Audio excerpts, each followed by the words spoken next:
press the bell icon on the YouTube app and never miss another update from Adda 247.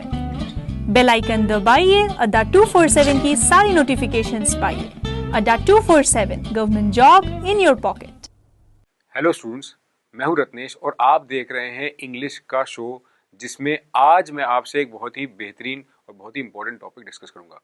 सबसे पहले मैं बता दूं कि वो स्टूडेंट्स जिन्होंने पहले भी और शोज देखे हैं ग्रामर के मेरे, उन्हें पता होगा कि ग्रामर के कई शोज को मैं बेसिक से बताने की कोशिश कर रहा हूँ।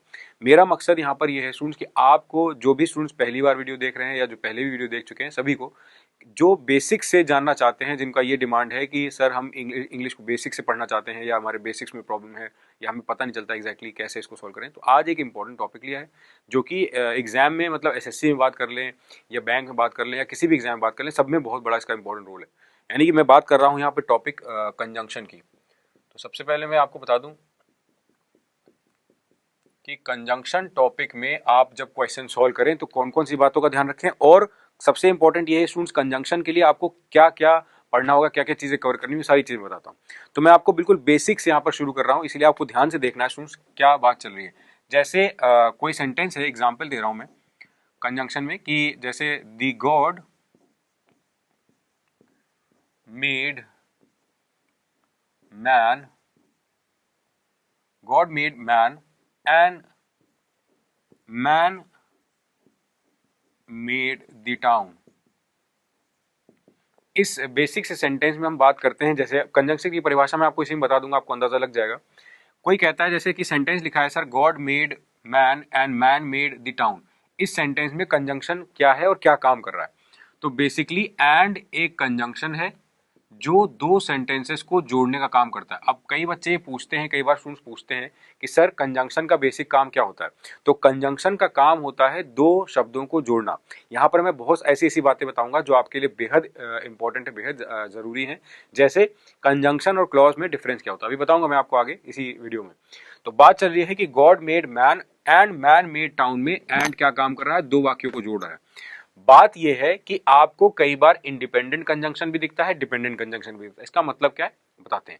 अब देखिए, यहां पर बात होती है कि सर ये सेंटेंस तो हमें क्लियर है, अगर इस तरह का सेंटेंस कोई आता है तो हमें क्लियर हो जाता है। जैसे कोई उदाहरण दे दे, शी मस्ट वर्क हार्ड, एक वाक्य है, और शी विल फेल। देखिए मैंने आपके सामने दूसरा उदाहरण लिख दिया, इसी की थोड़ा सा और क्लियर कर दूं मैं इसको। पहला वाक्य था God made man and man made the town, मतलब इसका भगवान ने इंसान को बनाया, इंसान ने किसको बनाया? शहर को बनाया, गांव को बनाया, इस तरह से। शी मस्ट वर्क हार्ड, इसमें एक सेंटेंस है शी मस्ट वर्क हार्ड और शी विल फेल। अब सबसे पहले बच्चे पूछते हैं कि सर एंड वाले में तो ठीक था, एंड का आपने प्रयोग ऐसे कर दिया, और में कुछ बच्चों का जवाब सवाल होता है कि सर हम ईदर नहीं लगाएंगे क्या इसमें, EITHER? तो मेरा जवाब है नहीं। ईदर और में फर्क क्या है? जब ईदर और साथ में यूज कर रहे हो तो कंजंक्शन कोरिलेटिव है, जब सिर्फ ईदर यूज करोगे तो वो एक वाक्य में प्रोनाउन और एडजेक्टिव का भी कार्य कर सकता है। आपको पता होना चाहिए कि एक शब्द कई बार कई पार्ट्स ऑफ स्पीच के जैसे एक्ट करती है वाक्य में, तो ये डिपेंड करता है कि किस तरीके से वो वहां पर यूज किया गया है। ठीक है, अच्छा, अब ये हमारे पास दो सेंटेंस आ चुके हैं कंजंक्शन को डिस्क्राइब करने के लिए, परिभाषा के लिए, कि शी मस्ट वर्क हार्ड एक पार्ट है कि उसको कठिन परिश्रम करना चाहिए, अन्यथा वो फेल हो जाएगी, ये इसकी हिंदी है। तो इस प्रकार से हम ये जान सकते हैं कि कंजंक्शन क्या है बेसिकली। अब बात करते हैं यहाँ पर, थोड़ा परिभाषा को और थोड़ा परिभाषित करता हूँ और थोड़ा क्लियर करता हूँ, जिससे कि मैं जब क्वेश्चन पर आऊं तो स्टूडेंट को ये डाउट न रह जाए कि सर ये हमें इसकी परिभाषा अभी क्लियर नहीं है। देखो, तो जब बात करते हैं यहाँ पर परिभाषा के बाद, डिस्क्रिप्शन के बाद, इसको डिस्क्राइब करने के बाद कि किस प्रकार से होता है, तो जो बेसिक अगर मैं यहाँ पर लिखूं, कंजंक्शन जो है वो दो ही प्रकार के हैं, जिसमें एक कंजंक्शन आपका है कोऑर्डिनेटिंग कंजंक्शन स्टूडेंट्स, एक कोऑर्डिनेटिंग कंजंक्शन मिलेगा, एक आपको मिलेगा सबऑर्डिनेटिंग कंजंक्शन। ठीक है, तो दो मिलेंगे आपको, एक कोऑर्डिनेटिंग कंजंक्शन मिलेगा, एक सबऑर्डिनेटिंग कंजंक्शन मिलेगा। अच्छा, इनकी जो थ्योरी का पार्ट है वो मैं लिख दे रहा हूं, बाकी मैं इसका डिस्कशन क्वेश्चन के फॉर्म में करूंगा, जिससे कि आपको थोड़ा आसान हो जाए। कोऑर्डिनेटिंग कंजंक्शन में बेसिकली होता क्या है कि जो ऐड करता है किसको, which adds any two independent words, sentences, phrases and clauses etc. Coordinating conjunction में मैंने एक लाइन लिखी यहाँ पर कि जो ऐड करता है किसको, दो इंडिपेंडेंट शब्द को, सेंटेंस वाक्यों को, फ्रेज को या क्लॉजेस एक्सेट्रा को, मतलब ये कोऑर्डिनेटिंग कंजंक्शन की परिभाषा है। और सबऑर्डिनेटिंग कंजंक्शन की अगर बात करें तो ये कह सकते हैं विच एड्स एनी टू डिपेंडेंट। देखिए यहां पर ये बहुत इंपॉर्टेंट बात है कि इसमें केवल डिपेंडेंट क्लॉजेज आ रहे हैं, डिपेंडेंट क्लॉजेज ओनली, इसमें सारी चीजें ऐड हो रही है इंडिपेंडेंट। तो जो अभी मैंने आपको उदाहरण दिया था स्टूडेंट्स यहाँ पर कि God made the man and man made the town, उस वाले में एंड का प्रयोग और का प्रयोग वो इंडिपेंडेंट के रूप में हो रहा था, वो डिपेंडेंट के रूप में नहीं था। तो सबऑर्डिनेट कोऑर्डिनेटिंग में डिफरेंस है। अब ये आप चूंकि जान चुके हैं इन दोनों में ये अलग अलग तरीके हैं कोऑर्डिनेटिंग सबऑर्डिनेटिंग के, इसमें बहुत कुछ है जानने के लिए। तो बेसिकली अब मैं आगे बढ़ सकता हूं अगली कंडीशन बताने के लिए और आपको समझाने के लिए। तो अब सबसे पहले मैं आपको बताऊंगा स्टूडेंट्स क्या कि क्लॉज और कंजंक्शन में डिफरेंस है क्या, क्योंकि बच्चे ये पूछते हैं सर ये तो ठीक है इसकी थ्योरी की बात हो गई, हमें पता चल गया कि कोऑर्डिनेटिंग होते हैं सबऑर्डिनेटिंग होते हैं, बट अगर हम इसको बात करें कि इसको हम यूज कैसे करें या इसमें क्या डिफरेंस है क्लॉज और कंजंक्शन में, तो मैं आपको बताता हूँ क्लॉज और कंजंक्शन में डिफरेंस क्या होता है। देखिए स्टूडेंट सबसे पहले मैं लिखता हूं आपके सामने कंजंक्शन, यहां पर कंजंक्शन की परिभाषा आएगी और यहां पर आएगी क्लॉज की परिभाषा। तो सभी बच्चों को पहले क्लियर हो जाएगा कि क्लॉज और कंजंक्शन में डिफरेंस क्या होता है। Clause is a form of a few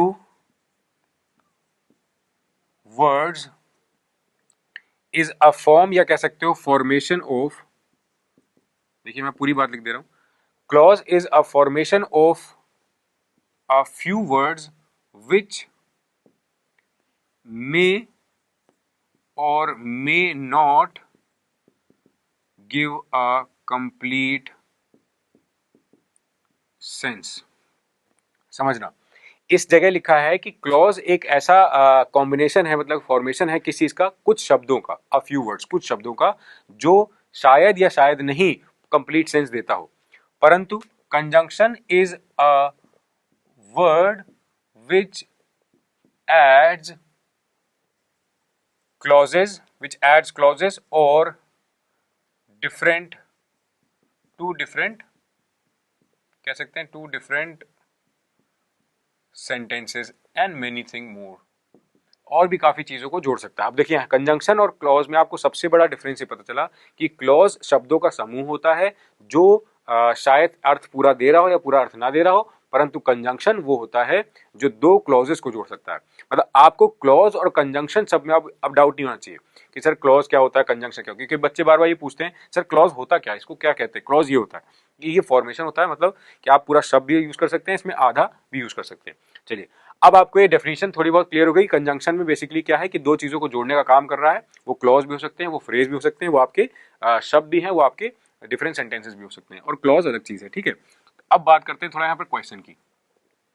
मैं आपको बेसिक उदाहरण से शुरू करूंगा, इसीलिए मैंने बिल्कुल बेसिक बताया यहाँ पर स्टूडेंट्स, यहाँ पर इसलिए बताया बेसिक जिससे कि आपको ये अंदाजा रहे कि हाँ सर ये एग्जैक्टली क्लॉज हमें कंजंक्शन के बारे में पता है।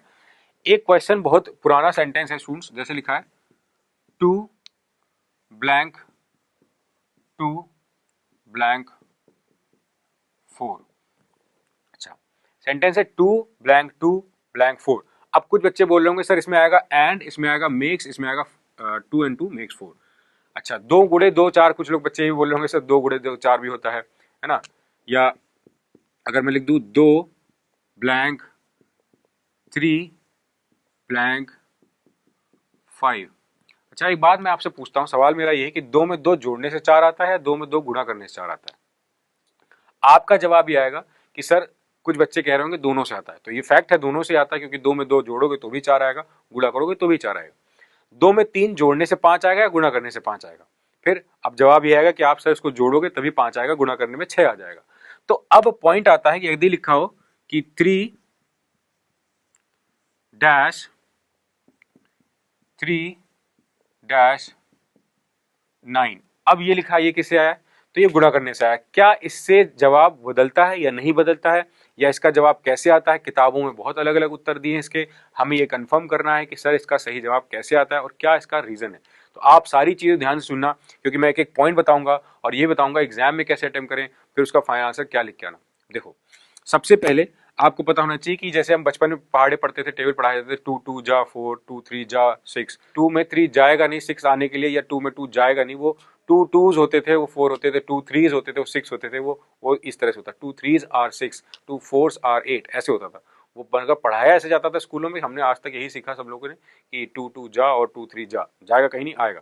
सुनो, एक्चुअली लॉजिक क्या है कि आप बीच, ये जो यहाँ पर पहला शब्द है, इसमें आप एंड कंजंक्शन का प्रयोग करेंगे। किसका प्रयोग करेंगे? एंड कंजंक्शन का। मगर पॉइंट यहीं पे खत्म नहीं होता। इसमें दोनों इस वाले ब्लैंक के लिए आपके पास दो ऑप्शन थे, एक ऑप्शन था मेक और एक ऑप्शन था आपके पास मेक्स। फिर बात आती है कि मेक और मेक्स में डिफरेंस क्या है, तो उन सभी स्टूडेंट्स को बता दिया। जो जो मेक लिखा है वो बेस रूट फॉर्म है वर्ब की, तो रूट फॉर्म हमेशा कैसी होती है? प्लूरल होती है। एक बात, जिसमें एस लग जाता है वो सिंगुलर होती है वर्ब। तो पहले तो ये पॉइंट आपको पता होना चाहिए। अच्छा ठीक है, ये चीज क्लियर हो गई। अब दूसरा पॉइंट जो आपको यहाँ पर क्लियर किया जाएगा वो ये है कि मल्टीप्लिकेशन एंड एडिशन। मल्टीप्लिकेशन और एडिशन के अनुसार दो अलग अलग नियम हैं। किताबों में आंसर क्या दिया है इससे नहीं, आप आपको लॉजिक से आंसर बताएंगे, ये मैं यहां सिखा रहा हूं आपको। कोई चीज, अगर कोई दो शब्द ऐसे हैं जो जिनका आंसर उत्तर गुणा करने पर आ रहा हो, तो उनकी जो क्रिया है, जो वर्ब है, उसको आप बहुवचन में रखेंगे। पॉइंट समझना ध्यान से, बड़ा इंपॉर्टेंट है। यदि किसी का उत्तर गुणा करने से आ रहा हो तो उसकी जो क्रिया यानी कि वर्ब है उसको किस में रखेंगे? बहुवचन में रखेंगे। अगर किसी का उत्तर जोड़ने से आ रहा हो तो उसकी जो वर्ब है उसके साथ जो क्रिया का प्रयोग करेंगे वो एक वचन होना चाहिए। अब देखो, ये दो पॉइंट आपके सामने आ गए। मैं यहाँ पर इसको क्लियर कर देता हूँ कि सर स्टूडेंट्स, अगर आप मल्टीप्लाई कर रहे हो, किसी का उत्तर मल्टीप्लाई गुणा करने से आया है, तो आप उसका आंसर कैसे रखोगे? प्लूरल। और अगर किसी का जोड़ने से उत्तर आया है यानी कि वर्ब, तो उसकी वर्ब सिंगुलर रखोगे। तो अब कुछ बच्चों का सवाल होगा कि सर ठीक है, यहाँ पर हम एंड यूज कर लेते हैं पहले, सभी में, इन सब में एंड यूज कर लिया, ठीक है। अब जब बात आएगी इधर वाले ब्लैंक की, तो उसमें मेक और मेक्स में से हमें डिसाइड करना है, ये यहाँ पर कंफर्म होगा। परंतु पहले वाले में दो में दो जोड़ने से भी 4 आता है, दो में दो गुणा करने से भी 4 आता है, तो सर फिर हम कैसे इसका आंसर कर पाएंगे? तो आपको उस केस में हेल्प लेनी पड़ेगी किसकी? BODMAS, बॉड मास। मेरे ख्याल में सभी, लगभग ऑलमोस्ट सभी स्टूडेंट्स ने सुना होगा बॉड मास क्या होता है। इसमें ब्रैकेट है, ऑपरेशन है, डिवीजन है, मल्टीप्लिकेशन है, एडिशन है, सब्सट्रैक्शन है। तो इसके अनुसार, जो कि बचपन में आपने पढ़ा था, इसके अनुसार अगर आप कोई क्वेश्चन सॉल्व करोगे तो उसमें पहले क्या आएगा? तो इसमें पहले क्या आ रहा है? देखो, मल्टीप्लिकेशन आ रहा है, एडिशन आ रहा है। पहले आ रहा है मल्टीप्लिकेशन, तो मल्टीप्लिकेशन का नियम है कि वर्ब का प्रयोग प्लूरल होना चाहिए। तो इसमें यदि दोनों ऑप्शन दिए हों तो आपकी प्रायोरिटी क्या है? मेक। रीजन समझ में आया क्यों मेक लिखा? अब दूसरा सवाल, बच्चों का सवाल ये होता है क्लासरूम में, जैसे बच्चे पूछते हैं सर इस केस में फिर हम करेंगे क्या, हम सॉल्व कैसे करें, या किताबों में लिखा है इसको क्या करें? तो अब मेरा जवाब सुनो। चूंकि इसके दोनों उत्तर सही है, मेक्स और मेक, अगर क्वेश्चन आ जाता है, ऑप्शन दिया हो फिल इन द ब्लैंक का, तो आप प्रायोरिटी, मतलब इसको प्राथमिकता के अनुसार आंसर क्या लगाओगे? बहुवचन। परंतु इसका यदि कोई क्वेश्चन आता है जिसमें इस प्रकार का ही क्वेश्चन दिया हो और आपसे कोई पूछा जाए कि सर हम उसमें बहुवचन लगाएं या ना लगाएं या सिंगुलर लगाएं, तो एरर डिटेक्शन के क्वेश्चन में आप 2 और 2 4 वाला क्वेश्चन आए तो एरर डिटेक्शन में आंसर नो एरर लगा सकते हैं आप। आपको दोनों बातें समझ में आई? ये बहुत ही इंपॉर्टेंट बात बोली यहाँ पर मैंने। यदि एरर डिटेक्शन क्वेश्चन आया और आपसे किसी ने मेक्स लिखकर पूछ दिया तो आप उसको कह सकते हो हाँ ये सही है, क्योंकि ये जोड़ने के हिसाब से सही होगा। अगर मेक लिखा है तो ये गुणा करने के हिसाब से सही होगा, दोनों सही है। परंतु अगर फिलर का क्वेश्चन आया या ऐसा कोई क्वेश्चन जहां पर ऑप्शन चूज करना होगा, तो आप प्राथमिकता दोगे किसको? गुणा वाले को। यहां तक क्लियर है? कोई डाउट तो नहीं स्टूडेंट्स? अब बात करते हैं, 2 में 3 जोड़ने पर 5 आता है, गुणा करने पर, तो आपका जवाब आएगा जोड़ने पर आता है। तो जोड़ने का इसका मतलब है वर्ब कैसी होनी चाहिए? एक वचन होनी चाहिए। तो एक वचन के हिसाब से फिर यहाँ पर हम क्या लगाएंगे? इसमें 5 वाले में ऑब्वियसली हम क्या लिखेंगे? MEKES, makes. कोई डाउट यहाँ तक? बिल्कुल आसान है। अब बात आती है कि 3 और 3 सर इसको जोड़ने पर 9 आता है, गुणा करने पर सबको पता है गुणा करने पर आता है। तो गुणा करने के लिए हम कौन सी क्रिया का प्रयोग करें? बहुवचन का, यानी कि मल्टीप्लिकेशन के लिए हम यहाँ लिखेंगे, तो यहाँ आएगा MEKE, मेक 9। तो क्या यहाँ तक पॉइंट क्लियर हो गया स्टूडेंट्स? किसी को कोई डाउट तो नहीं कि बॉडमास का नियम किस तरह से अप्लाई होता है और कहाँ पर हम क्यों अप्लाई करते हैं? तो बेसिक चीज बिल्कुल बताई गई यहाँ पर आपको। तो अब हम बढ़ सकते हैं अगली कंडीशन की तरफ। अगली कंडीशन में मैं आपको स्टूडेंट्स बताऊंगा कि किस प्रकार से हम बाकी चीजों का, क्योंकि कंजंक्शन में बहुत कुछ पढ़ने के लिए, तो बाकी चीजों का प्रयोग किस प्रकार से किया जाए ये भी समझना अति आवश्यक है। तो इसके लिए मैं आपको सबसे पहले यहाँ पर क्लॉज भी पढ़ाऊंगा। देखिए कोऑर्डिनेटिंग सबऑर्डिनेटिंग दो है ना, तो मैं आपको क्लॉज बताऊंगा और सबऑर्डिनेटिंग बताऊंगा। तो सबसे पहले मैं आपको यहाँ बताऊंगा कुछ स्पेशल क्लॉजेस का प्रयोग किस प्रकार से किया जाता है।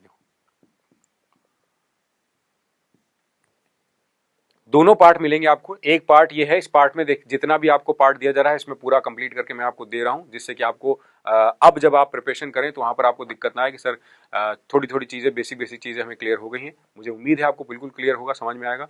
भाषा का कोई अगर कोई मतलब इशू है इंग्लिश का, हिंदी का, चूंकि मैं हिंदी में बना रहा हूँ ये वीडियो, जिन बच्चों को लग रहा हो कि इंग्लिश में सर वीडियो कैसे मिलेगी, तो उसके लिए मैं कोशिश करूंगा कि हिंदी इंग्लिश में भी आपको प्रोवाइड करूं। तो फिलहाल मेरी कोशिश ये है कि आप इसको हिंदी में यहाँ देख लें।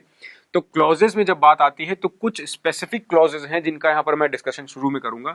सबसे पहले जैसे है कि आपको पता है कि एज, सो प्लस एज, ये एक बड़ा ही प्रचलित शब्द है जिसका प्रयोग कई कई जगह होता है। तो मैं आपको इसका उदाहरण दूं तो आपको पहले मैं इसके उदाहरण देने से पहले कुछ चीजें बताना चाहूंगा। यहाँ पर पॉइंट्स है, आप ध्यान से सुन लो। पहले ना, पॉइंट नंबर 1 क्या है? एज के साथ एज का प्रयोग होता है, सो के साथ एज का प्रयोग हो सकता है। एज के साथ सो का प्रयोग नहीं होता, वो जो होता है वहां पर वो होता है as you sow, so shall you reap. ये एक फ्रेज है, जैसे ये आपने सुना होगा, इसकी बात अलग है। As you sow, so shall you reap, क्योंकि बच्चों ने क्लासरूम में कई बार पूछा है इस बात को कि सर ये क्या, फिर इसमें तो अप्लाई हो रहा है, क्या अप्लाई हो रहा है, वो क्या कहना चाहते हैं? वही कहना चाहते हैं कि एज प्लस एज है, सो प्लस एज है, तो एज प्लस सो नहीं होता क्या? वो इसमें होता, वो इसका मतलब होता है जैसा तुम बोगे वैसा काटोगे। ये एक फ्रेज है, इसको इस प्रकार से प्रयोग करते हैं। इसमें ये गलती नहीं है ग्रामर की। बाकी जगह प्रयोग करोगे तो इस दो आधार पर प्रयोग करोगे। तो अब मैं आपको बताऊं कि क्वेश्चन कैसे पूछा जाएगा। देखो मैं यहाँ पे आपको उदाहरण देता हूँ, सारे तरीके बता देता हूँ उदाहरण के, तो ये आपको फिर क्लियर हो जाएगा। ठीक है, तो उदाहरण देखना सबसे पहले क्या है। सबसे पहला उदाहरण यहाँ पर लेते हैं, she is as beautiful as her mother. ये पहला उदाहरण है, she is as beautiful as her mother. दूसरा उदाहरण यहां क्या लिया है, you are not as strong as your brother. ये दूसरा उदाहरण लिया यहां पर, ठीक, you are not as strong as your brother. फिर लिया है, she is so intelligent, she is so intelligent as Hari. एक सेंटेंस ये भी है कि she is so intelligent as Hari. फिर उसके बाद एक वाक्य यहां पर लिया है, Ravi is as taller as Shyam. Students 1 2 3 4 चार वाक्य हुए। एक वाक्य और लिखूंगा, उसके बाद सारे इसके जो नियम है इसी 4-5 वाक्य में इंक्लूड जाएंगे, आपको अलग से कुछ ध्यान नहीं देना पड़ेगा। 5वां वाक्य लिखता हूं मैं, Radha is not so talented as him. मतलब हिम यहां कोई व्यक्ति है। आपके पास कितने वाक्य आ गए स्टूडेंट्स? 5 वाक्य आ गए टोटल। अब पांचों वाक्य से मैं आपको ये कंफर्म कह सकता हूं कि आपको एज सो एज का नियम क्लियर हो जाएगा। तो देखते हैं सबसे पहले इसके क्या नियम है बेसिक। एज प्लस एज का प्रयोग वाक्य में 2 प्रकार से कर सकते हैं। क्या क्या? Positive and negative. सबसे पहले आपको क्या पॉइंट नोट करना है कि एज प्लस एज या सो प्लस एज का प्रयोग आप कैसे कर सकते हैं? पॉजिटिव तथा नेगेटिव दोनों तरीके से कर सकते हैं। इंपॉर्टेंट है। अच्छा, अब बात आती है कि दूसरा पॉइंट क्या है। सो प्लस एज का प्रयोग आप केवल नकारात्मक वाक्यों के लिए कर सकते हैं। तो कुछ बच्चों का ये डाउट होता है, जैसे स्टूडेंट्स पूछते हैं क्लास में, सर एक चीज बताइए कि क्या हम लोग ने पढ़ा है ऐसा, कई कुछ लोग बोलते हैं ऐसा, कई जगह पढ़ रखा है कि सर एज प्लस एज का प्रयोग सिर्फ पॉजिटिव के लिए होता है, सो प्लस एज का नेगेटिव के लिए होता है, या इसको इस तरह से करें। तो मेरी जानकारी आपको दे रहा हूँ, इंपॉर्टेंट है कि एज प्लस एज का प्रयोग आप कहीं पे भी करें, मतलब पॉजिटिव के लिए भी कर सकते हैं, नेगेटिव के लिए कर सकते हैं, कोई फर्क नहीं पड़ेगा। परंतु सो प्लस एज का प्रयोग आप सिर्फ किस कंडीशन में करें, नकारात्मक कंडीशन में करें। ये पहली कंडीशन है जो आपको कॉपी पे नोट करनी है। दूसरी कंडीशन ध्यान से सुनना, एज प्लस एज तथा सो प्लस एज के बीच में जो शब्द आएगा, जब ये बात बोलता हूं तो स्टूडेंट का प्रश्न होता है सर बीच में कहां पर शब्द आएगा। बीच में मेरा अर्थ है जैसे मान लीजिए एज लिखा है तो बीच में एक शब्द आया ना, वो शब्द एडजेक्टिव होता है। यहां पर मैं लिख दे रहा हूं वो शब्द विशेषण मिलेगा आपको। जब एग्जाम में आएगा, क्वेश्चन आएगा, आपसे पूछा जाएगा, अभी यहाँ एग्जाम्पल दूंगा मैं, तो क्या है, विशेषण होगा। तो विशेषण अगर आपने पढ़ा है पहले कभी तो उसमें 3 डिग्री होती है। सुनना, एक होती है पॉजिटिव डिग्री, एक होती है कंपैरेटिव डिग्री, एक होती है सुपरलेटिव डिग्री। मैं फिर से बोलता हूं कि एडजेक्टिव में 3 डिग्री जिन्होंने नहीं पढ़ा है उनके लिए मैं अलग से शो करूंगा, एक वीडियो बनाऊंगा बाकायदा जो कि एडजेक्टिव पर इन चीजों पर आधारित होगा। तो बिल्कुल भी परेशान होने की जरूरत नहीं, आपको बिल्कुल बेसिक बिल्कुल दिया जाएगा। एडजेक्टिव 3 प्रकार के होते हैं, positive degree, comparative degree, superlative degree. Example उदाहरण क्या है, गुड पॉजिटिव डिग्री होती है जो कि किसी की नेचर या क्वालिटी बताती है। बेटर कंपैरेटिव डिग्री, कंपैरेटिव मतलब तुलनात्मक, किसी से किसी के बीच में तुलना की जाए वहां पर कंपैरेटिव डिग्री का प्रयोग करते हैं। सही बात है। अच्छा, फिर आती है सुपरलेटिव डिग्री। सुपरलेटिव डिग्री है बेस्ट, मतलब कि अगर पूरी कक्षा में किसी को बताना है ये ये स्टूडेंट है, जो स्टूडेंट है लड़का है, ये सबसे बुद्धिमान है, सबसे ज्यादा बुद्धिमान है, यानी कि पूरी क्लास में 100 बच्चे हैं, 100 में सबसे ज्यादा बुद्धिमान ये है, तो ये बेस्ट। तो बेस्ट सुपरलेटिव सबसे अधिक बताता है। तो जो बीच में जो शब्द आता है वो हमेशा पॉजिटिव डिग्री होना चाहिए। पॉजिटिव मीनिंग नहीं है इसका, सेंस नहीं, पॉजिटिव डिग्री। तो मैंने डिग्री समझा दी, कोई डाउट तो नहीं। तो गुड, बेटर, बेस्ट में यदि 3 ऑप्शन दिए होंगे तो आपको प्रयोग करना है कौन से वाले का, गुड का प्रयोग करना है। क्लियर हुआ, कुछ पॉइंट क्लियर हुए। पहला पॉइंट आपको पॉजिटिव नेगेटिव बताया स्टूडेंट, दूसरा पॉइंट मैंने बताया आपको पॉजिटिव डिग्री का जो बीच वाला शब्द होता है। तीसरा पॉइंट जो आपको याद रखना है वो ये है कि एज प्लस एज तथा सो प्लस एज के बाद जो शब्द आप प्रयोग करो, यानी कि संज्ञा हो, जो भी प्रोनाउन या संज्ञा जो भी, क्योंकि अब जो शब्द लगाओगे ना वो संज्ञा सर्वनाम में से कोई चीज आएगी, यानी कि नाउन या प्रोनाउन। तो इसके बाद जो शब्द प्रयोग होगा वो शब्द अपने आप में ऑब्जेक्ट फॉर्म में होगा। कौन से फॉर्म में, ऑब्जेक्ट के फॉर्म में होगा। ये ऑब्जेक्ट क्या होता है, ये प्रोनाउन से निकला है। जैसे ही का ऑब्जेक्ट हिम होता है, शी का ऑब्जेक्ट हर होता है, समझ आ रही बात, दे का ऑब्जेक्ट देम होता है। तो उस प्रकार से ये रूल है कि इन दोनों शब्दों के बाद जो सेकंड वाला है एज, इनके बाद जो आप शब्द लगाओगे वो कौन सा शब्द होगा, वो ऑब्जेक्ट फॉर्म में होना चाहिए, सब्जेक्ट फॉर्म में नहीं होना चाहिए। यहां तक क्लियर हुआ स्टूडेंट्स क्या। तो आप अब अपने दिमाग में बैठा लो कौन कौन से पॉइंट लेकर चलेंगे हम क्वेश्चन की तरफ। जब क्वेश्चन कर रहे हो तो आपका आंसर फटाफट आ रहा हो, बिल्कुल बिल्कुल टाइम नहीं लगना चाहिए। As plus so plus as के 3 नियम निकले। एक, एज प्लस एज का प्रयोग पॉजिटिव नेगेटिव दोनों के लिए कर सकते हैं, मतलब वाक्य का सेंस अगर नेगेटिव है तो भी सही है, पॉजिटिव है तो भी सही है। एज सो प्लस एज का प्रयोग कहां पर करें, नेगेटिव। यदि पॉजिटिव हो तो क्या हो, गलत माना जाएगा। चेंज करेंगे, हाँ, जैसा क्वेश्चन आएगा उसी आधार पर चेंज करेंगे। एरर डिटेक्शन हुआ तो एरर मार्क कर देंगे। अच्छा ठीक है भाई, क्लियर है। अब बात आई कि सर जैसे she is as beautiful as her mother लिखा है, तो इस केस में क्या माने। इस केस में सबसे पहले चेक कर लो, एज के साथ एज है, ब्यूटीफुल है, पॉजिटिव है, सेंटेंस क्या है, ट्रू है, इसमें गलती नहीं है। कोई डाउट, पहला सेंटेंस क्लियर है। आई होप आपको दिख भी रहा होगा बोर्ड पर, ठीक है। दूसरा सेंटेंस है you are not as strong as your brother. तो नॉट वर्ड लग जाने से सेंटेंस कैसा हो गया, नकारात्मक हो गया। चाहो ऐसे लिख लो, नेगेटिव, कोई फर्क नहीं पड़ेगा। You are not as strong as your brother, ठीक, ये नेगेटिव सेंटेंस है। तो क्या एज प्लस एज का प्रयोग नकारात्मक सेंटेंस के लिए कर सकते हैं, बिल्कुल कर सकते हैं। इसका अर्थ यह है कि वाक्य सही लिखा है। समझ आई बात, दिख रहा है। अच्छा, फिर कह रहा है she is so intelligent as Hari. ध्यान से सुनना, she is so intelligent as Hari, यहां पर सेंस कैसा आ रहा है, सकारात्मक आ रहा है, अफर्मेटिव। देखो मैं लिख दे रहा हूं, अफर्मेटिव। अफर्मेटिव मतलब पॉजिटिव, पॉजिटिव सेंस से बात चल रही है। तो क्या सो प्लस एज का प्रयोग अफर्मेटिव यानी कि पॉजिटिव के लिए होता है, नहीं होता।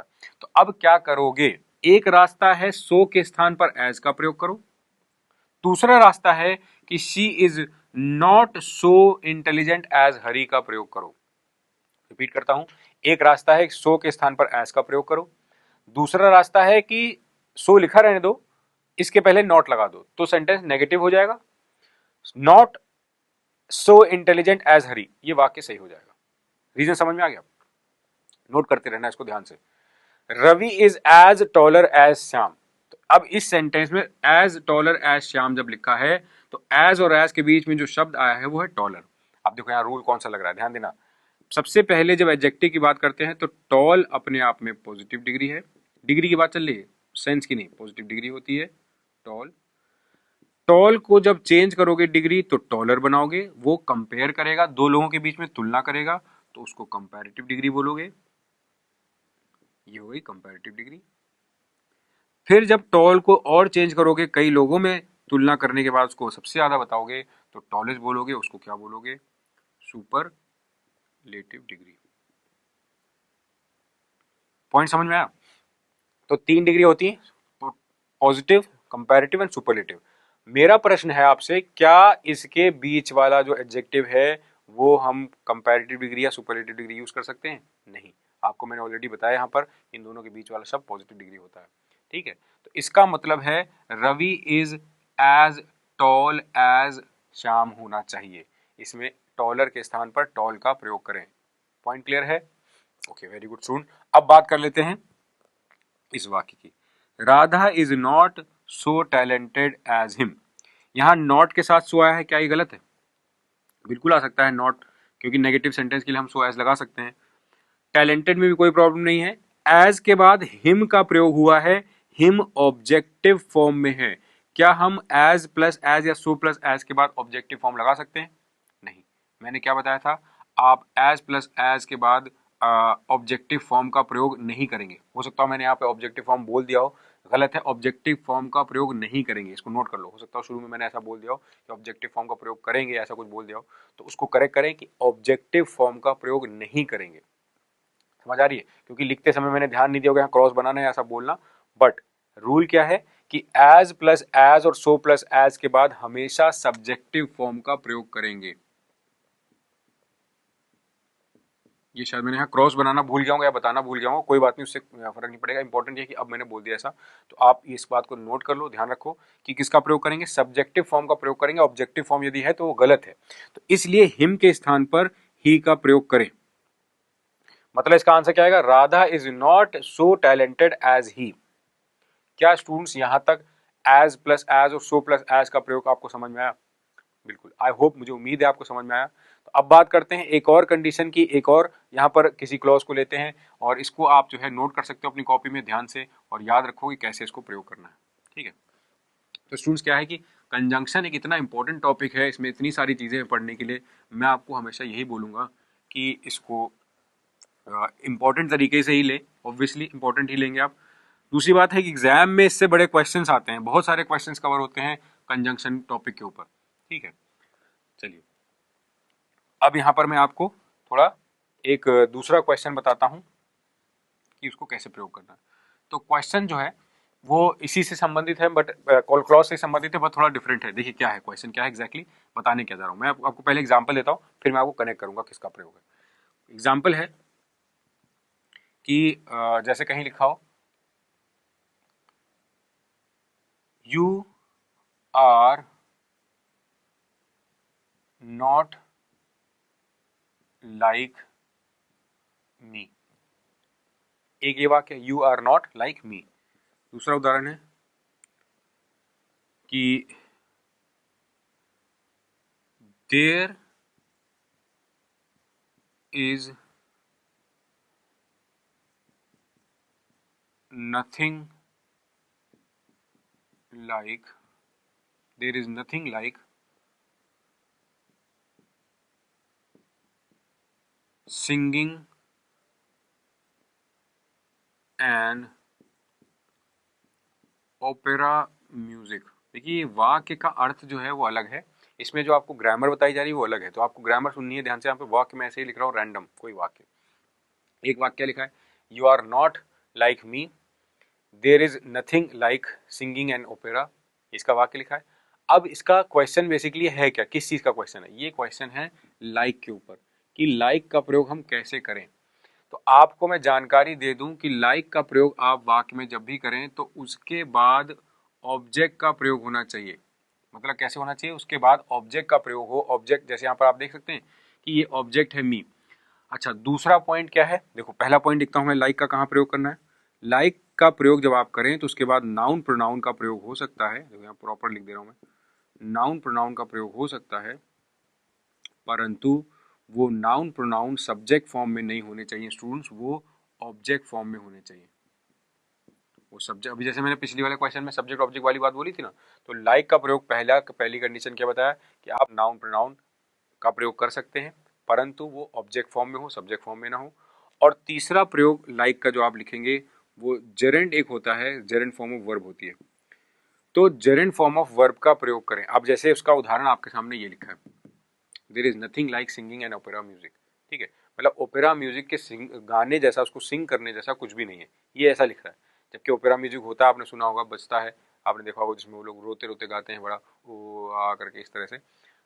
अपनी अपनी वही वाली बात है टेस्ट की, जो लोग सुनते होंगे उनको पता होगा ज़्यादा इसके बारे में। परंतु अगर कोई कहे he is just like Amit, कोई ऐसा सेंटेंस कहता है he is just like Amit, तो यहाँ पर जस्ट लाइक अमित के बाद आप लाइक के बाद अमित जो शब्द यूज कर रहे हो, कुछ बच्चे बोलेंगे सर ये तो संज्ञा है, नाउन है, नेम है किसी का, तो इसमें हमें कैसे पता चलेगा ये ऑब्जेक्ट है सब्जेक्ट। ऑब्वियसली आप यहाँ पर अमित को लाइक के बाद जो प्रयोग कर रहे हो सब्जेक्ट नहीं है, ये ऑब्जेक्ट का ही काम कर रहा है, तो ये नाउन है जो कि ऑब्जेक्ट के रूप में यूज हो रहा है, बिल्कुल सही है। जैसे यहाँ मी लिखा था और जैसे यहाँ पे अमित लिखा है, ये दोनों ही चीज सही है, क्योंकि नाउन और प्रोनाउन दोनों का प्रयोग आप कर सकते हो।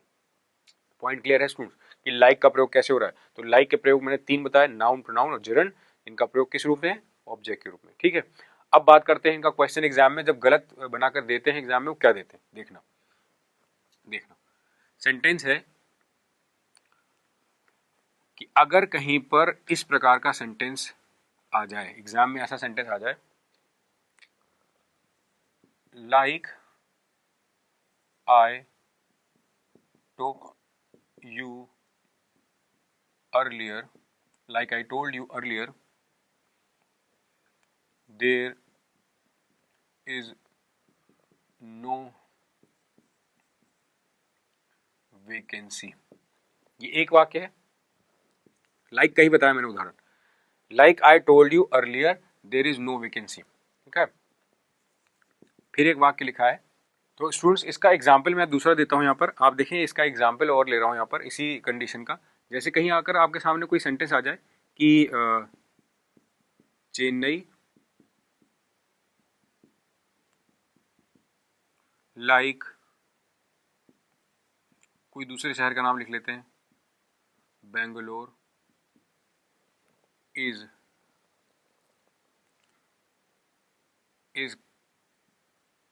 Comparatively more crowded.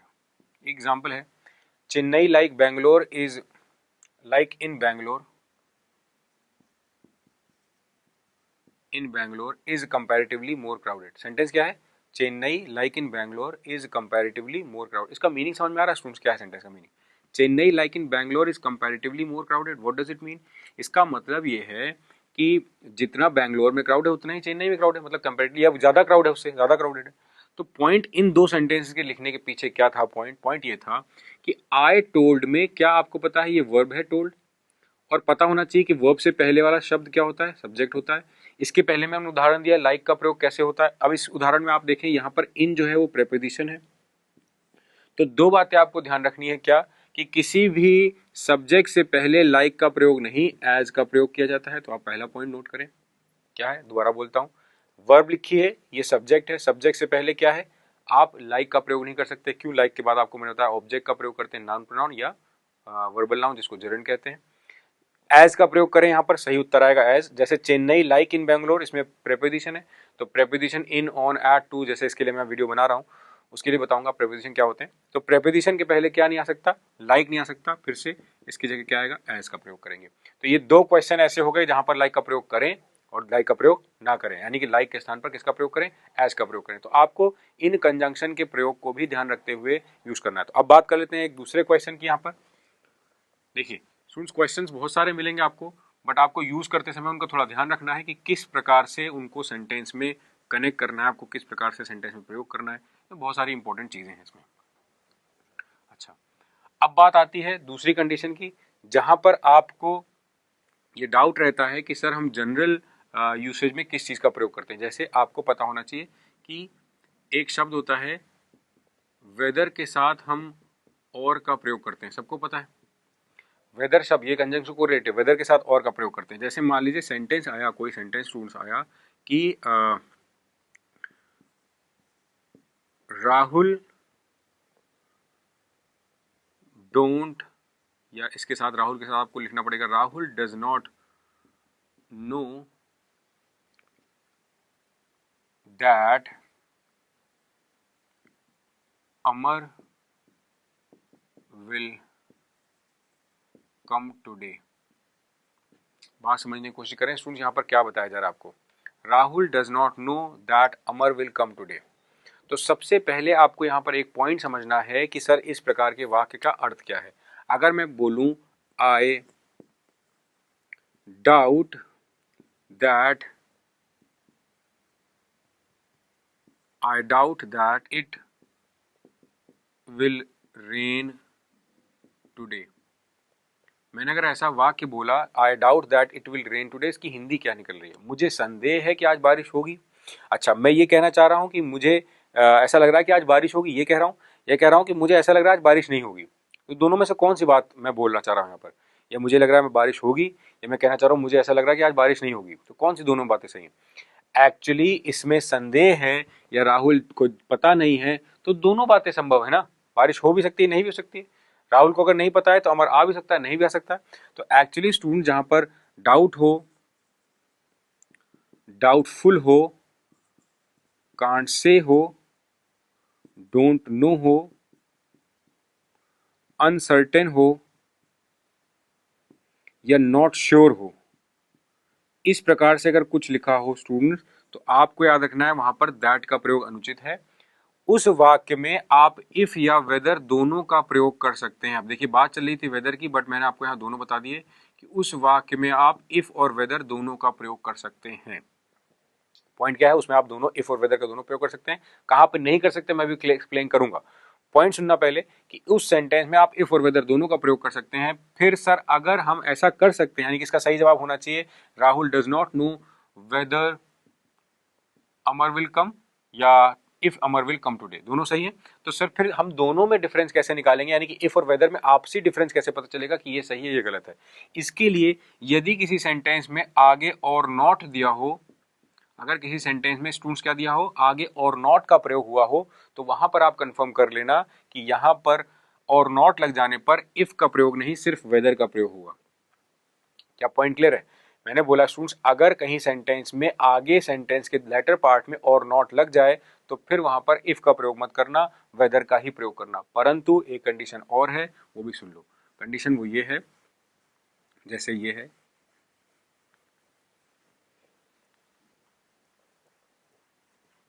सेंटेंस कुछ इस तरीके से आता है,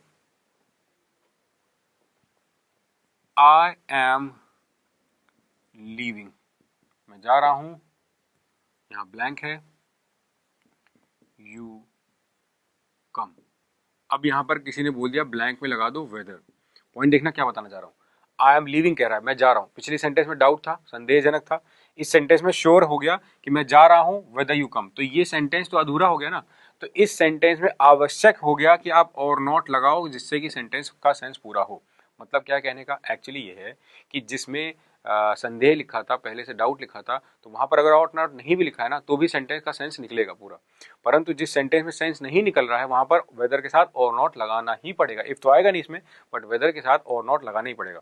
और यदि कहीं लिखा होता आई एम श्योर, तो आई एम श्योर वाले सेंटेंस में फिर आपको क्या प्रयोग करना पड़ जाता, दैट का प्रयोग करना पड़ जाता। स्टूडेंट्स क्या ये पॉइंट समझ में आ गया स्टूडेंट, यहाँ पर वेदर का और कैसे इफ का प्रयोग और कैसे इसमें दैट का प्रयोग करें। तो ये अलग अलग कंडीशन है, इनका इस तरह से प्रयोग किया जाता है। इसमें और भी बहुत कुछ है कंडीशंस। अब बात कर लेते हैं थोड़ा डिफरेंट सेंटेंस की। एक स्टूडेंट्स यहाँ पर सेंटेंस में आपको प्रोवाइड करूंगा, संबंधित है ये भी क्लॉजेस से, तो बड़ा ही इंपॉर्टेंट है क्योंकि इसके क्वेश्चंस बहुत आते हैं एग्जाम में।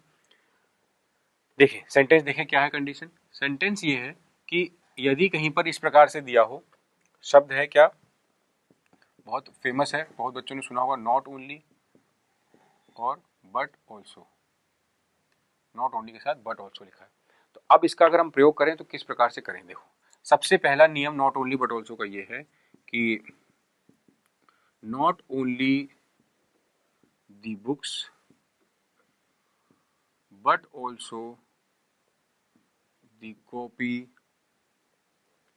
Dash important. यहां पर मैंने वाक्य क्या लिखा है, ना केवल किताबें बल्कि कॉपी भी महत्वपूर्ण है। अब पॉइंट ये आता है कि सर इस सेंटेंस में हम वर्ब का प्रयोग जो करें वो किस वर्ब का करें। ऑप्शन में दिया है आपको इज और आर। क्या क्या ऑप्शन में दिया है स्टूडेंट्स, इज और आर ऑप्शन में दिया, ठीक है। अब मेरा प्रश्न है यहाँ पर क्या इज आना चाहिए या आर आना चाहिए। कुछ बच्चे बोलेंगे सर इज आना चाहिए, कुछ बच्चे बोलेंगे आर आना चाहिए, क्योंकि नॉट ओनली के बाद जो बुक्स लिखा है वो बहुवचन है, बट ऑल्सो के बाद जो वर्ड शब्द लिखा है वो एक वचन है यानी कि सिंगुलर है, और नियम अनुसार जो बेसिक नियम कहता है नॉट ओनली बट ऑल्सो का वो ये है कि आपको वर्ब का प्रयोग जो बट ऑल्सो के बाद लिखा हो, सब्जेक्ट जो भी लिखा हो उसके अनुसार वर्ब का प्रयोग किया जाता है। ये रूल है, ये नियम है। तो इस वजह से कॉपी के अनुसार आपको इज का प्रयोग करना है। Not only the books but also the copy is important. तो अब ये तो बहुत सिंपल सेंटेंस था, मगर एग्जाम में जब आपसे क्वेश्चन पूछा जाएगा तो थोड़ा सा उसको ट्रिकी बनाकर, उसको ट्रिकियर क्वेश्चन बनाकर पूछा जाएगा। तो क्या होगा, कैसे फ्रेम करना है आपको वो मैं बता देता हूँ। देखो मैं आपके सामने यहाँ क्वेश्चन रखता हूँ सिंपल तरीके से। क्वेश्चन क्या है, दूसरा question not only but also का दूसरा पार्ट बता रहा हूँ। Not only Ravi helps us but also he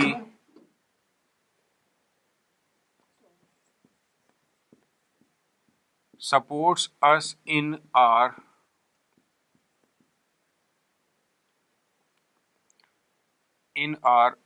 business। इसमें सेंटेंस चेंज करा थोड़ा सा मैंने। Not only Ravi helps us but also supports us in our business. ना केवल रवि हमें सपोर्ट करता है, हेल्प करता है, बल्कि मदद करता है, बल्कि हमें सपोर्ट भी करता है किसमें, हमारे बिजनेस में। तो इसमें नॉट ओनली बट ऑल्सो का जो क्वेश्चन आया है वो किस चीज पर आधारित है मैं आपको बताता हूँ। नॉट ओनली के बाद देखो स्टूडेंट्स क्या लिखा है, रवि लिखा है जो कि सब्जेक्ट है, उसके बाद वर्ब लिखिए हेल्प, बट ऑल्सो के बाद क्या लिखा है स्टूडेंट, सपोर्ट्स लिखा है। आपको यहाँ पर ध्यान से सुनना है और याद रखना है कि not only but also neither nor, खास करके not only but also neither nor में एक क्वेश्चन आता है जिसमें बैलेंस करने की जो बात बताई वो तो जो आपके पहले रूल बताया कि वर्ब उस बाद वाले के अकॉर्डिंग आता है वो तो रूल है ही है। उसके अलावा एक बहुत ही महत्वपूर्ण रूल है, वो है कि इसका क्वेश्चन सेंटेंस बैलेंस्ड होना चाहिए। बैलेंस का मतलब क्या है, सुनो, जो चीज आप नॉट ओनली के बाद प्रयोग करोगे उसी प्रकार की चीज आपको प्रयोग करनी है कहां पर, बट ऑल्सो के बाद। मान लीजिए आपने नॉट ओनली के बाद लगाया सब्जेक्ट, तो बट ऑल्सो के बाद भी सब्जेक्ट लगाना है। मान लीजिए आपने नॉट ओनली के बाद लगाया है वर्ब, तो आपको बट ऑल्सो के बाद भी वर्ब लगानी होगी। ये रूल समझ में आ रहा है, तो इसको बोलते हैं बैलेंस। तो इस सेंटेंस में नॉट ओनली के बाद हेल्प्स रवि लिखा है जो कि सब्जेक्ट है, इसके बाद वर्ब लिखिए। तो इस वाले को चेंज ना करो, इस वाले को कोई चेंज ना करो। चेंज आप किस में करोगे, चेंज करोगे नॉट ओनली के बाद। तो इसका क्या तरीका निकालोगे, नॉट ओनली के बाद आप रवि को उठा करके स्टार्टिंग में लिख दो, यहाँ पे लिख दो रवि नॉट ओनली हेल्प्स, ये बन जाएगा। तो हेल्प्स हो जाएगी वर्ब, नॉट ओनली के बाद वर्ब आ गई, और बट ऑल्सो के बाद ऑलरेडी क्या है, वर्ब है। तो दोनों तरफ वर्ब हो जाने से सेंटेंस कैसे हो जाएगा, बैलेंस हो जाएगा। आई होप आपको समझ में आया। मैं इसका एक उदाहरण और दे देता हूँ जिससे कि आपको थोड़ा क्लियर हो जाए, तो डाउट नहीं रहेगा आपको। फिर मैं एग्जाम्पल दे देता हूँ, देखते हैं स्टूडेंट्स क्या है उदाहरण इसका। उदाहरण है नॉट ओनली यू, या इसको इस तरह से लिख देते हैं, थोड़ा सा चेंज कर देता हूं मैं, you not only seek happiness but also you deserve it. तुम ना केवल खोजते हो, ढूंढते हो खुशी को, हैप्पीनेस को, बल्कि तुम डिजर्व भी करते हो। ये सेंटेंस है, बिल्कुल सिंपल है। अब इसको अगर हम चेक करें तो कैसे करें, देखें ध्यान से। नॉट ओनली के बाद क्या लिखा है, सीक। सीक का मतलब ढूंढना, क्या होती है, वर्ब होती है। अच्छा, बट ऑल्सो के बाद क्या लिखा है, यू, प्रोनाउन है यानी कि सब्जेक्ट है। अब इसको हम बैलेंस करने के लिए या तो यहाँ प्रोनाउन ना यूज करें या फिर क्या करें, यू जो सब्जेक्ट है उसको नॉट ओनली के बाद प्रयोग करें और जिससे कि सेंटेंस बन जाए not only you seek happiness but also you deserve it. तुम केवल ढूंढते ही नहीं हो, तुम ढूंढते ही नहीं हो बल्कि तुम डिजर्व भी करते हो, तुम्हें हैप्पीनेस मिलनी चाहिए, मतलब कि everyone deserves happiness in this world. ये इसका सेंस निकल रहा है। तो ये इसका एक कंडीशन है यहाँ पर जो आपको बैलेंस करना है, not only but also. I hope आपको क्लियर है। तो नॉट ओनली बट ऑल्सो के सेंटेंस स्टूडेंट्स बैलेंस करने के बहुत आते हैं एग्जाम में। बैलेंस करने का क्वेश्चन आप एक्सपेक्ट करके चलें कि एग्जाम में जरूर आएगा। आई होप इसमें कोई डाउट नहीं होना चाहिए आपको, ठीक है। तो चलिए बढ़ते हैं अगले कंडीशन पर। अब देखिए यहाँ पर मैं आपको एक कंडीशन और बता देता हूँ जिसमें आपको जब कोई ऐसी कंडीशन आ जाए जहाँ पर नॉट ओनली बट ऑल्सो में कुछ यूज करना हो। देखिए उदाहरण क्या है, उदाहरण में देता हूँ, बहुत सिंपल है। जैसे कई बार सेंटेंस में आ जाता है, बहुत सारे क्वेश्चंस बनते हैं बट एक सिंपल सा क्वेश्चन है कि आप जैसे किसी स्टूडेंट ने पूछा कि सर कई बार हम क्लॉजेज यूज करते हैं तो हमें बेसिक कोई दिक्कत नहीं आती, हम बेसिक सॉल्व कर लेते हैं, या कोई टफ क्वेश्चंस आ जाते हैं तब वहाँ पे दिक्कत आती है। कुछ बच्चे जैसे क्लास में मुझसे बोलते हैं सर कई, जैसे आपने नॉट ओनली बताया वैसे वाले बताया, और भी कई क्वेश्चंस होते हैं। अब मैं आपको बताता हूँ, जैसे एक क्वेश्चन है, this shop remains open between 9 a.m. to 6 p.m. ये क्वेश्चन भी एक इसी कंजंक्शन कोरिलेटिव से ही रिलेटेड है। इसमें कंजंक्शन का प्रयोग कैसे करना है इस बात को थोड़ा समझना है। The shop remains open between 9 a.m. to 6 p.m. इस वाक्य में बिटवीन का प्रयोग हो रहा है। आपको जानकारी होनी चाहिए कि बिटवीन शब्द के साथ हम टू का प्रयोग ना करके किसका प्रयोग करें, एंड का प्रयोग करें। ये आप नोट कर सकते हैं। बिटवीन और फ्रॉम के साथ टू का प्रयोग कर सकते हैं आप, फ्रॉम टू। तो यहाँ फ्रॉम नहीं करेंगे, यहाँ पर जो चेंज करेंगे वो आप करेंगे टू में, टू के स्थान पर एंड का प्रयोग करेंगे। जनरल जो आप बोलचाल की भाषा में प्रयोग करते हैं वो बोलते हैं this shop remains open between 9 AM to 6 PM, गलत है, या फ्रॉम बोल देते हैं कुछ लोग, बट इसका सही उत्तर होना चाहिए, प्रायोरिटी प्राथमिकता के अनुसार shop remains open between 9 AM and 6 PM, ये इसका सही जवाब है। तो लिख लें बोथ के बिटवीन के साथ यहाँ पर एंड आता है। परंतु इसका क्वेश्चन एक और मैं देता हूँ स्टूडेंट्स, यहाँ पर थोड़ा क्लियर रखना कि जैसे मान लो क्वेश्चन आ गया, ये क्वेश्चन क्या है देखो, for example both A as well as B is a variable, ठीक है। एक दो तीन, question 1 part, 2 part, 3 part and 4th part, no error. Students इस तरह से एग्जाम में क्वेश्चन आया कि both A as well as B is a variable, ये आया क्वेश्चन। आपको नियम पढ़ाया जाता है कि बोथ शब्द के साथ किसका प्रयोग करते हैं, एंड का प्रयोग करते हैं। अच्छा, अगर बोथ शब्द के साथ एंड का प्रयोग करते हैं तो इस सेंटेंस में हम आंसर क्या लगाएं। कुछ बच्चे बोल रहे होंगे सर इसमें आंसर लगाना चाहिए बी, सेकेंड पार्ट, क्यों, क्योंकि एज वेल एज के स्थान पर एंड का प्रयोग होना चाहिए, बिल्कुल। फिर कुछ बच्चे बोलेंगे नहीं सर इसका आंसर लगाना चाहिए सी, इसमें लिखा है इज, आर आना चाहिए। कोई बच्चे बोल रहे हैं इसमें 1 लगाएं, या कुछ बोल रहे हैं नो एरर लगाएं। अलग अलग बच्चों के स्टूडेंट्स के आंसर आ रहे होंगे, तो आपको जानकारी दे दीजिए। अगर आपने यहाँ एंड लगाया तो यहाँ पर आर आना चाहिए, जो कि सही है। तो दो जगह चेंज करने के बजाय आप आंसर लगाएंगे बोथ में, यानी कि बोथ इसमें गलत प्रयोग हुआ है। इसमें आप लिखेंगे सिर्फ ये कि A as well as B is a variable. कारण ये है कि एज वेल एज के पहले वाले के अकॉर्डिंग वर्ब का प्रयोग होता है, ए यहाँ पर सिंगुलर है, इसलिए A as well as B is a variable, ये सही वाक्य होगा। परंतु अगर कोई इस तरह से लिखता, जैसे मान लीजिए ये लिख देता सेंटेंस, आपको समझ में आया कि बोथ में क्यों गलती बताई, क्योंकि बोथ लिखने सेंटेंस गलत हो रहा है। जैसे कोई ये लिखता both Ram as well as Shyam are friends, ऐसा लिखा है, both Ram as well as Shyam are friends. इस सेंटेंस में एज वेल एज आया है, बाद में आर फ्रेंड्स आया है। तो आप अब बोथ को गलत ना बता के एज वेल एज को गलत बता सकते हैं। यहां पर आप लगाएंगे क्या, एंड। तो इसका सिंपल सा रीजन ये है कि सर जब इस टाइप का क्वेश्चन बनाए जहां पर आप कोई कंडीशन चेंज कर रहे हो तो चेक कर लें कि ऑब्लिक्स जो बने हैं वो किस तरह से डिवाइडेड है ऑब्लिक्स, पहली बात। दूसरी बात, आपको जो आंसर लगाना है वो किस तरीके से लगाना है जिससे कि आपका क्वेश्चन गलत ना होने पाए। सारी बातें क्लियर है?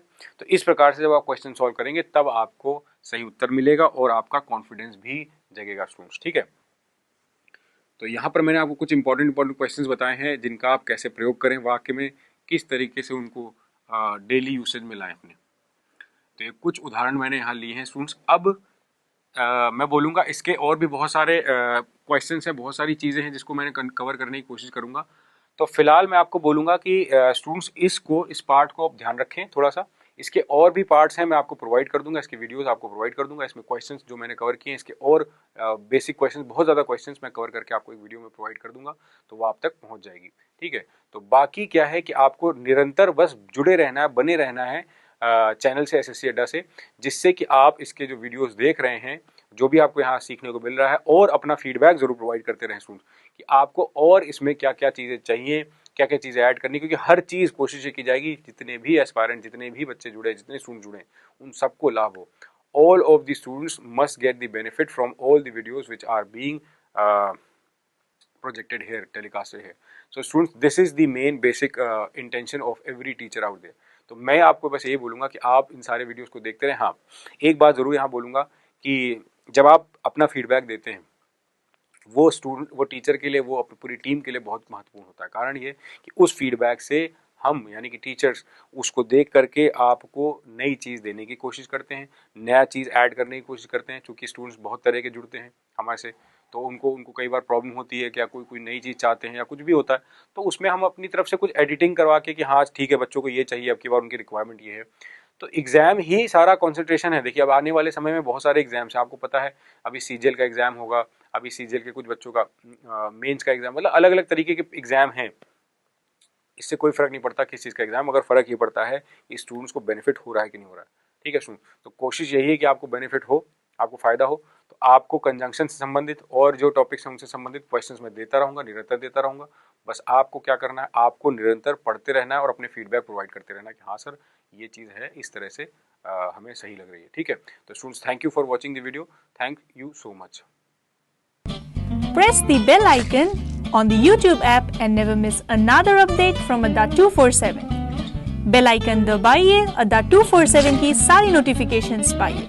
अड्डा 247, government job in your pocket.